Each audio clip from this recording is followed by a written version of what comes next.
और राज्य में बहुत ही मूसलधार बारिश शुरू हो गई। पूरे राज्य की प्रजा खुश हो गई, परंतु ये खुशी ज्यादा देर तक नहीं टिकी। पुत्री के जन्म के बाद ही रानी की मृत्यु हो जाती है। राजा ने उस कन्या को अपनी रानी की आखिरी निशानी समझकर अपने सीने से लगा लिया। वो राजा के सामने तो गंगा को बहुत प्यार करती थी, परंतु उसके अनुपस्थिति में उसे बिल्कुल भी प्यार नहीं करती थी। इस दासी को कैसे भी महल से निकलवाना ही पड़ेगा। गंगा दिन भर उसके पेट से चिपटी रहती थी। और बड़े महल में हमारी लाडली का विवाह कीजिएगा और गंगा का विवाह किसी गांव के गरीब भिखारी लंगड़े से कर दीजिए। विवाह बहुत ही धूमधाम से हुआ, परंतु गंगा के विवाह में कोई भी आदमी नहीं आया। अपने राज्य के शत्रुओं का पता लगाने के लिए लंगड़ाकर और भिखारी का भेष बनाकर उस पेड़ के नीचे रह रहा था। Presented by Classy Tunes।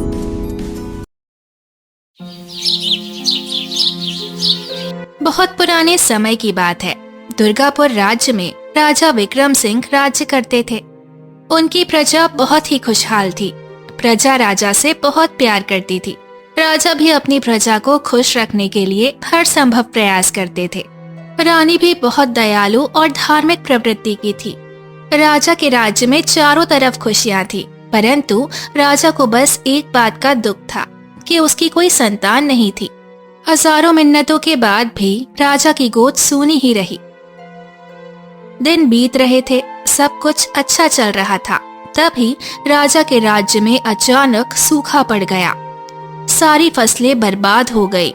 राज्य की प्रजा बहुत परेशान हो गई। महाराज, पूरा राज्य सूखे की चपेट में है और प्रजा की सारी फसलें खराब हो चुकी है। हमें जल्द से जल्द उनके लिए कोई उपाय करना चाहिए, नहीं तो हमारा राज्य बर्बाद हो जाएगा। ठीक है मंत्री जी, तब तक आप राज दरबार का अनाज गोदाम हमारी सारी प्रजा के लिए खुलवा दीजिए, ताकि हमारी प्रजा पर सूखे की मार ना पड़े। इसी दरमियान राज्य के दरबार में एक साधु महात्मा आए। राजा ने बहुत ही आदर सत्कार से उनका स्वागत किया। राजन, आपकी राज्य में चारों तरफ खुशी है, सारी प्रजा सुखी है, फिर भी आपके चेहरे पर यह कौन सी उदासी है? महात्मा जी, मेरी कोई संतान नहीं। कितने ही वैद्य हकीम सभी को दिखा लिया, परंतु कोई भी उपाय काम नहीं आया। अब तो हमारी संतान सुख की उम्मीद टूटती जा रही है। आप चिंता ना करें राजन, आपको संतान की प्राप्ति अवश्य होगी। आप भगवान पर विश्वास रखिए।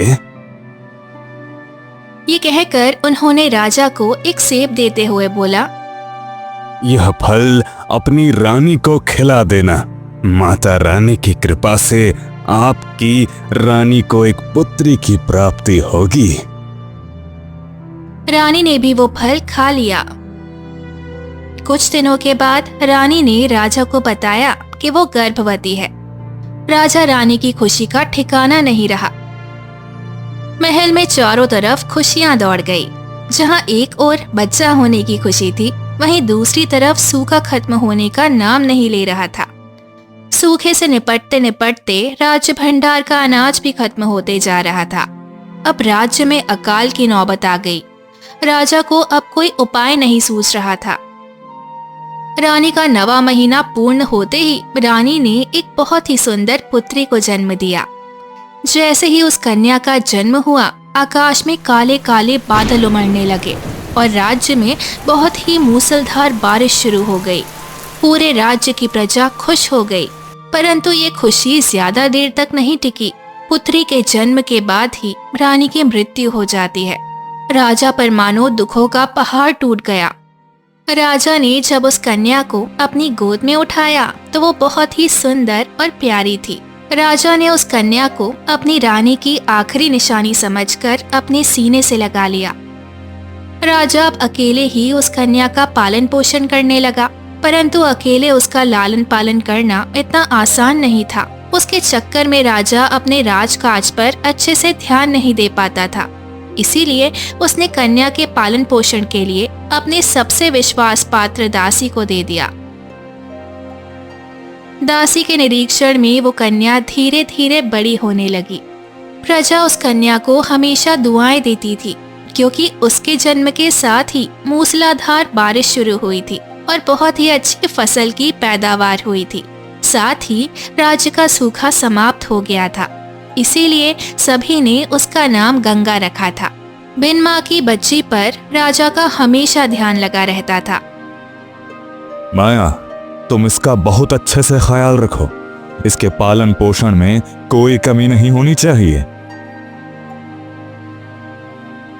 राजा को दूसरी शादी कर लेनी चाहिए। इससे राजा को पत्नी मिल जाएगी और गंगा को माँ भी मिल जाएगी, जो उसका ख्याल रखेगी, और राजा भी स्वतंत्र होकर राजपाट संभाल सकेंगे।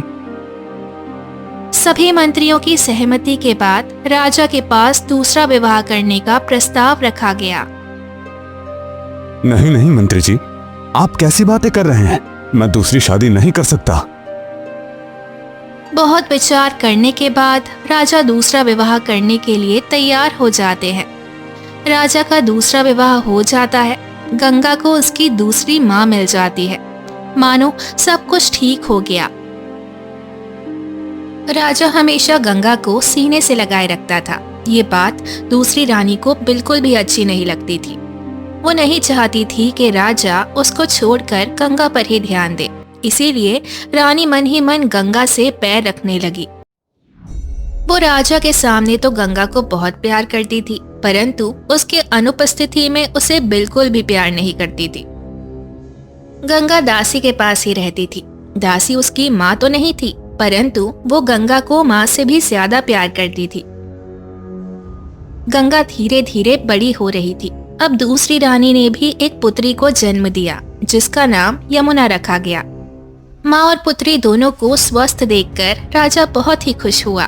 अब राजा का ध्यान धीरे धीरे गंगा पर से हटने लगा और दूसरी रानी और यमुना से वो ज्यादा प्रेम करने लगा। अब रानी के अनुसार ही राजकाज चलने लगा।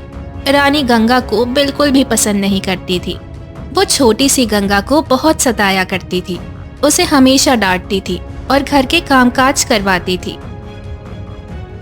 गंगा, जा जल्दी से मेरे लिए खाना लेकर आ। महारानी, गंगा तो अभी बच्ची है, मासूम है। मैं आपके सारे काम कर देती हूँ। दासी को गंगा का पक्ष लेते देख रानी बहुत गुस्सा हो जाती है।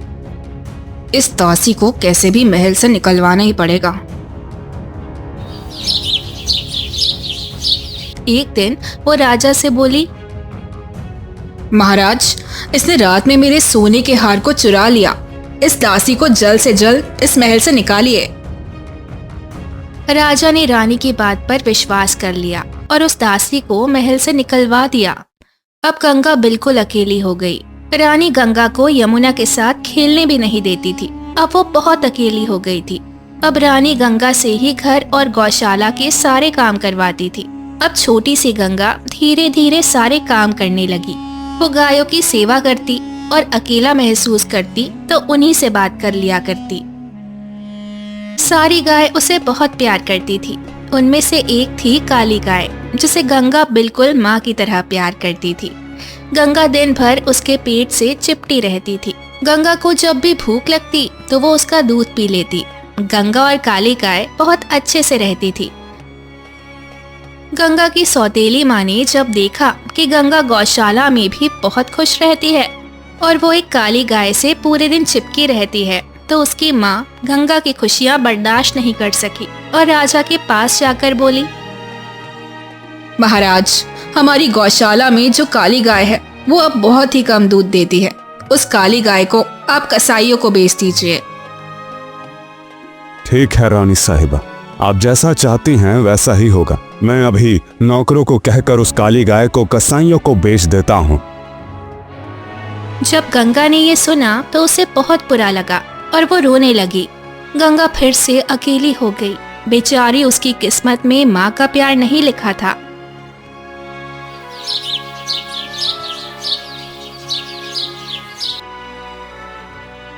समय यूं ही बीत रहा था। अब राजा की दोनों बेटियां सयानी हो गई थी। अब राजा को दोनों बेटियों की शिक्षा की चिंता होने लगी। तब राजा ने एक दिन रानी से कहा, रानी, अब हमारी बिटिया बड़ी हो रही है, हमें दोनों की शिक्षा के लिए गुरुकुल भेजना चाहिए।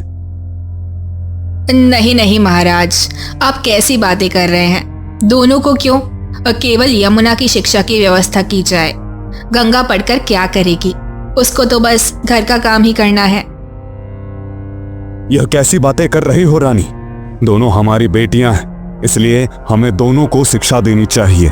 हमें दोनों बेटियों के बीच भेदभाव नहीं करना चाहिए। नहीं महाराज, गंगा शिक्षा के लिए गुरुकुल नहीं जाएगी। अगर आपने गंगा को शिक्षा दी तो मैं अपने प्राण त्याग दूंगी। रानी के हट के सामने राजा को झुकना ही पड़ा। यमुना रोज शिक्षा के लिए गुरुकुल जाती और गंगा चुपचाप अपने घर का काम करती और रोज मंदिर जाकर पूजा पाठ किया करती थी। गंगा भी अपनी माँ की तरह बहुत ही धार्मिक प्रवृत्ति की थी। समय यूं ही बीत रहा था। राजा को दोनों बेटियों के विवाह की चिंता सताने लगी। रानी, हमारी दोनों बेटियां अब सयानी हो चुकी हैं। हमें कोई अच्छा सा राजकुमार देखकर दोनों बेटियों का विवाह कर देना चाहिए। हाँ, आप सही कह रहे हैं। अब हमें इन दोनों की शादी कर देनी चाहिए। परंतु आप मेरी प्यारी बेटी यमुना के लिए किसी बड़े राजघराने का चक्रवर्ती राजकुमार ढूंढिएगा और बड़े महल में हमारी लाडली का विवाह कीजिएगा, और गंगा का विवाह किसी गांव के गरीब भिखारी लंगड़े से कर दीजिए। महारानी, आप यह क्या कह रही हैं? गंगा भी हमारी बेटी है और यमुना भी हमारी बेटी है, और यह दोनों राजकुमारी है। हम एक का विवाह राजघराने में और दूसरे का विवाह भिखारी लंगड़े के साथ कैसे कर सकते हैं? लोग सुनेंगे तो क्या कहेंगे? हमारी क्या इज्जत रह जाएगी? मैं कुछ नहीं जानती हूँ महाराज, बस मैं ये जानती हूँ कि हमारी बेटी यमुना का विवाह राजकुमार और गंगा का विवाह किसी लंगड़े भिखारी के साथ ही होगा। अगर ऐसा नहीं होगा तो मैं अपने प्राण त्याग दूंगी। राजा संकट में पड़ गया। अब वो दूसरी रानी को नहीं खोना चाहता था। अंत में राजा को फिर से रानी के हट के सामने झुकना पड़ा। तब राजा ने कहा, ठीक है महारानी, आप जैसा चाहती हैं वैसा ही होगा। राजा ने मंत्रियों को भेजकर एक राजकुमार और एक गरीब भिखारी लंगड़े की तलाश में भेज दिया। मंत्री गांव-गांव घूमकर एक भिखारी की तलाश करने लगे, परंतु उन्हें कोई भी नहीं मिला। बहुत प्रयास के बाद एक गांव में गए, जहां एक पेड़ के नीचे एक भिखारी लंगड़े जैसा लड़का बैठा था। उसे देखकर मंत्री बहुत खुश हुआ।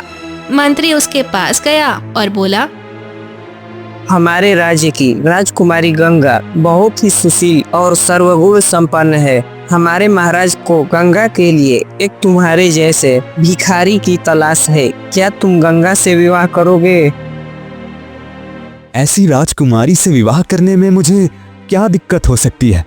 राजकुमारी से विवाह करना मेरे लिए सौभाग्य की बात है। इतना सुनकर मंत्री खुश हो गया और तुरंत राजा के पास खबर भिजवा दिया कि राजकुमारी गंगा के लिए एक भिखारी मिल गया है। ये सुनकर राजा रानी दोनों बहुत खुश हो गए। राजा के आदेश के अनुसार जमुना का विवाह बहुत ही बड़े राजघराने के राजकुमार से कर दिया गया। विवाह बहुत ही धूमधाम से हुआ, परंतु गंगा के विवाह में कोई भी आदमी नहीं आया। यमुना की शादी करके राजा रानी ने उसे रथ पर बिठाकर उसके ससुराल भेज दिया और गंगा को उस आदमी के साथ पैदल ही भेज दिया। गंगा ईश्वर की मर्जी मानकर उस भिखारी दूल्हे के साथ विदा होकर चली गई। उस भिखारी ने गंगा से कहा, गंगा, मैं तो भिखारी हूँ, किसी तरह अपना पेट पालता हूँ, और तुम तो बड़े राज्य की राजकुमारी हो, तुम मेरे साथ कैसे रह पाओगी? अब तो आप हमारे पति हैं, आप ही हमारे सब कुछ हैं। आप जिस भी हाल में रखेंगे मैं उस हाल में रह लूंगी। तब वो उसी पेड़ के पास ले जाता है और बोलता है, गंगा, यही मेरा बसेरा है। मैं यहीं पर गरीबों की तरह रहता हूँ। तुम यहाँ कैसे रह पाओगी? जहाँ भी आपका बसेरा है वही मेरा घर है। आप जहाँ रहेंगे मैं भी वही रहूंगी। आपके चरणों में मुझे स्वर्ग की अनुभूति होगी। कुछ देर के बाद वहाँ पर एक नौकर आया और बोला, राजकुमार, महारानी की तबीयत बहुत ही ज्यादा खराब हो गई है। आपको तुरंत राजमहल में बुलाया गया है। तब गंगा ने देखा कि उसका पति बिल्कुल भी लंगड़ा नहीं है। वो भिखारी बना राजकुमार तुरंत घोड़े पर सवार हो गया और उसको पीछे बैठा लिया और महल के लिए रवाना हो गया। ये देखकर गंगा बहुत हैरान थी। उसे कुछ भी समझ में नहीं आ रहा था कि ये सब क्या हो रहा है। तब राजकुमार ने गंगा को बताया कि मैं कोई भिखारी नहीं हूँ, एक बहुत बड़े और शक्तिशाली राज्य का राजकुमार हूँ। मैं वहाँ एक गुप्तचर बनकर अपने राज्य के शत्रुओं का पता लगाने के लिए लंगड़ाकर और भिखारी का भेष बनाकर उस पेड़ के नीचे रह रहा था। राजकुमारी ये सब सुनकर बहुत ही आश्चर्यचकित हुई। अब राजकुमार और राजकुमारी गंगा महल में प्रवेश किए। जब उसके माँ पिता ने सुना कि उनके इकलौते पुत्र ने उनकी अनुपस्थिति में विवाह कर लिया तो उन्हें बहुत बुरा लगा। परंतु जब उन्होंने चांद जैसी प्यारी बहू गंगा को देखा तो अपना सारा गुस्सा भूल गए और अपने पुत्र और पुत्रवधू का जोरों से स्वागत किया। फिर राजकुमार ने सारी परिस्थितियां बताई तो उसके माँ बाप को उन दोनों पर बहुत ही गर्व महसूस हुआ। अब राजा का राज्य दिन दुनी रात चौगुनी तरक्की करने लगा, क्योंकि उनके घर में वैसी बहू जो थी। राज में धन धान्य तेजी से बढ़ने लगा। वो अपनी बहू को देवी लक्ष्मी का रूप मानने लगे और वो सब की लाडली हो गई। कुछ दिनों बाद राजा बोले, मुझसे इतना सारा काम नहीं होता, अब मैं आराम करना चाहता हूँ। राजकुमार, अब तुम अपनी राजगद्दी संभालो।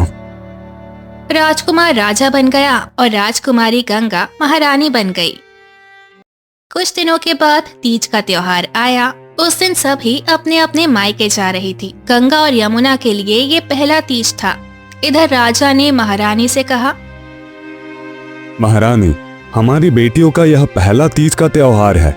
हमें अपनी दोनों बेटियों को मायके बुलाना चाहिए। महाराज, गंगा तो बिल्कुल भी नहीं आएगी। आप केवल यमुना को ही मायके ले आइए। गंगा का तो कोई अता पता नहीं है। पता नहीं किसी भिखारी के साथ कहाँ भटक रही होगी, जिंदा भी है या मर गई। मैं गंगा को भी लाऊंगा और यमुना को भी लाऊंगा।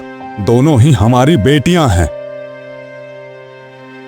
राजा ये बोलकर उसी पेड़ के नीचे चला गया जहां उसने अपनी बेटी गंगा का विवाह किया था। उसने आसपास दोनों को बहुत ढूंढा, परंतु वे कहीं नहीं दिखे। अरे भाई सुनो, यहाँ पर एक लंगड़ा और उसकी पत्नी रहते थे। क्या तुमने उन दोनों को देखा है? महाराज, वह कोई भिखारी लंगड़ा नहीं था, बल्कि वह हमारे पड़ोसी राज्य का राजकुमार था। राजा ने ये सुना तो वो बहुत आश्चर्यचकित हुआ। गंगा एक राजकुमारी थी और उसका एक विवाह राजकुमार से ही हुआ। अब मेरे दिल का बोझ हल्का हो गया। रानी के बातों में आकर मैंने अपनी प्यारी पुत्री का विवाह एक लंगड़े लूले भिखारी से कर दिया, परंतु वो राजा निकला। पता नहीं था उस समय मेरा प्रेम कहाँ चला गया था। अब राजा जल्दी से अपनी प्यारी पुत्री गंगा के पास पहुंच जाना चाहता था। गंगा को जब ये बात पता चली कि उसके पिता लेने आ रहे हैं तो वो दौड़कर उनसे मिलने के लिए गई। अपनी प्यारी पुत्री को गले लगाकर राजा खूब रोए और अपनी पुत्री के चेहरे पर रौनक देखकर बहुत खुश हुए। उनकी पुत्री ससुराल में कितनी खुश थी। वो गंगा को लेकर अपने घर चले जाते हैं। जब रानी ने देखा कि गंगा के चेहरे की रौनक ही अलग है, तब रानी बिल्कुल जल सी गई। राजा ने बताया कि हमने गंगा का विवाह जिस भिखारी से किया था वह एक भिखारी नहीं बल्कि बहुत बड़े राज्य का राजकुमार है और वह अब राजा बन गया है और हमारी गंगा एक बहुत बड़े राज्य की महारानी बन गई है। ये सुनकर रानी की जलन का ठिकाना नहीं था। वो मन ही मन सोच रही थी कि इसके लिए कैसा गड्ढा खोदा था और क्या हो गया। राजा फिर यमुना को लाने के लिए चल दिए। इतने दिनों बाद यमुना को देखकर किसी को विश्वास नहीं हो रहा था कि वो यमुना है। वो बहुत ही उदास थी, परंतु गंगा और यमुना दोनों बहनों में बहुत प्रेम था। वो एक दूसरे के साथ बहुत ही प्यार से बातें कर रही थी। रानी ने देखा कि यमुना के चेहरे पर थोड़ी भी खुशी नहीं है। यमुना के चेहरे की उदासी देखकर एक दिन गंगा ने उससे पूछा, बहन, क्या बात है? तुम इतनी उदास क्यों रहती हो? तुम्हारा पति तो चक्रवर्ती राजा है और तुम महारानी हो, फिर तुम्हें ऐसा कौन सा दुख है जो इतना उदास रहती हो? दीदी, क्या बताऊं तुम्हें कि मुझे क्या परेशानी है। मेरी माँ ने जो कर्म किया है उसकी सजा मुझे मिल रही है। दीदी, मेरा पति चक्रवर्ती राजा तो है, परंतु वो एकदम अय्याश है। वो मेरी कोई कदर नहीं करता है। अब पूरे दिन मदिरा में डूबा रहता है, मुझे बहुत तकलीफ देता है और मेरे सास ससुर का व्यवहार भी मेरे प्रति ठीक नहीं है। वे मुझे हर बात पर ताना मारते हैं कि इसे कुछ नहीं आता है और मेरे साथ मारपीट भी करते हैं, परंतु ये बात मैं अपने माता पिता से नहीं कह सकती हूँ। मैं क्या करूँ, मुझे कुछ समझ नहीं आ रहा है। कोई बात नहीं बहन, धीरे धीरे मैं तुम्हें सारा काम सिखा दूंगी। तुम भी जल्द ही अपने ससुराल वालों का दिल जीत लोगी। अपनी छोटी बहन यमुना को गंगा धीरे धीरे सारे काम सिखाने लगी। रानी को गंगा और यमुना का साथ रहना बिल्कुल भी अच्छा नहीं लगता था। रानी यमुना को गंगा के साथ रहने से हमेशा रोकती थी, परंतु अभी यमुना अपनी माँ को फटकार लगा देती थी। क्या है माँ, क्यों परेशान कर रही हो हमें? देख रही हो दीदी और हम आपस में बात कर रहे हैं। इस बात पर रानी चुप हो जाती थी। यमुना अब धीरे धीरे घर के सारे काम करना सीख गई। अब वो सबसे सम्मान से बात करती थी, क्योंकि इतने लाड प्यार से पली यमुना थोड़ी सी घमंडी थी। माँ ने कभी उससे काम नहीं कराया था, जिससे बड़ी होकर यमुना किसी भी काम को जिम्मेदारी से नहीं कर पाती थी। अब यमुना गंगा के साथ रहते बिल्कुल बदल गई। अब वो जिम्मेदार हो गई, अपने सारे काम को बखूबी निभाने लगी, सभी का दिल जीतने लगी और अपने गुस्से पर काबू करके परिस्थितियों को कैसे भी अपने पक्ष में शामिल करना सीख गई। अब तीज का त्योहार बीत जाने पर दोनों बेटी अपने अपने ससुराल चली गई। गंगा तो अपने ससुराल में पहले से ही सबकी लाडली थी, सबका बहुत ख्याल रखती थी। इधर यमुना में भी बहुत से परिवर्तन आ गए। अब वो किसी की बातों का पलटकर कोई जवाब नहीं देती थी। ससुराल में भी सबका ख्याल रखने लगी, घर के सारे काम में भी रुचि लेने लगी और घर के सारे काम निपटा देती थी। धीरे धीरे यमुना के सास ससुर भी यमुना को प्यार करने लगे। यमुना ने सबका दिल जीत लिया। यमुना का पति जो बहुत बड़ा अय्याश था, उसने देखा कि वो सादगी में रहने लगी, पूजा पाठ करने लगी, घर में सबका ध्यान रखने लगी। वो बार बार यमुना को डांट लगाता, पर यमुना पलटकर कोई जवाब नहीं देती थी और उसका हमेशा ख्याल रखती थी। धीरे धीरे उसका पति भी यमुना से प्रेम करने लगा, उसकी सारी बात मानने लगे और सारी बुरी आदतें छोड़कर अपने राजपाट में हाथ बटाने लगे। इस प्रकार यमुना भी अपने ससुराल में खुशी से रहने लगी। कुछ महीनों बाद फिर से दोनों बहनें अपने मायके आई, परंतु उसकी माँ हमेशा गंगा को कोसती रहती थी और बोलती, मेरी बेटी कितनी अच्छी थी मायके में, एक तिनका तक नहीं उठाई थी, परंतु आज देखो गंगा ने उसे पता नहीं क्या क्या सिखाया कि वो ससुराल जाकर सारे काम करने लगी। मेरी भोली भाली बेटी को पता नहीं कौन सा पाठ पढ़ा दिया, उसका घर बिगाड़ दिया। अब तो यमुना दिन रात सबकी खातिरदारी में लगी रहती है। तभी यमुना ने जोर से अपनी माँ को फटकारा और कहा, माँ, तूने तो हमेशा गंगा के साथ सौतेला व्यवहार किया है, उसे बहुत कष्ट दिया है, पर गंगा हम लोगों से बहुत प्यार करती है और हमें अपना मानती है। आज मैं सिर्फ अपनी बहन गंगा की वजह से ही अपने ससुराल में बस पाई हूँ। इसके कारण ही वहां पर सभी का दिल जीत पाई हूँ। आज मुझे ससुराल में जो सुख मिल रहा है वो सिर्फ मेरी बहन की वजह से ही है। तुम तो हमेशा से इसका बुरा चाहती आई हो। ये सुनकर रानी को बहुत जोर का धक्का लगा और पूरे दिन इसी बात को सोचने लगी। राजा की दोनों बेटियां ससुराल चली जाती हैं। कुछ दिनों के बाद गंगा को पता चलता है कि उसकी माँ की तबीयत बहुत ज्यादा खराब है। दोनों बहनें जल्दी से मायके आई और अपनी माँ के पास बैठकर रोने लगी। जब उसकी माँ ने गंगा को देखा तो वो भी रोने लगी। वो गंगा से माफी मांगने लगी और बोली, बेटी, मुझे माफ कर दो। मैंने हमेशा तुम्हें दुख दिया, हमेशा तेरे साथ सौतेला व्यवहार किया, जिसकी सजा मुझे मिल रही है। देखो, आज मुझे मेरे कर्मों का फल मिल रहा है। बेटी, मुझे माफ कर दो।